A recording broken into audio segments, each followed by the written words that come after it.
So చాలామంది milk milk తాగుతారు కదా.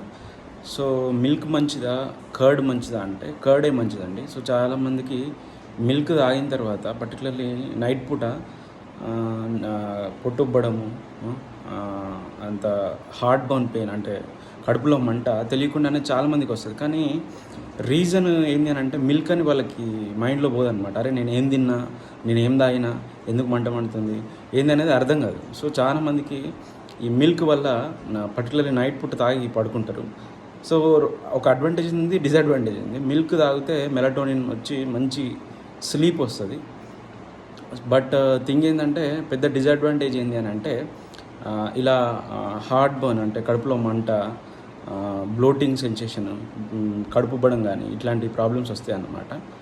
జనరల్గానే మనలో లాక్టేజ్ లెవెల్స్ క్రమక్రమంగా ఏజ్ పెరిగే కొద్దీ తగ్గిపోతాయి. సో అవాయిడ్ చేస్తే బెటర్.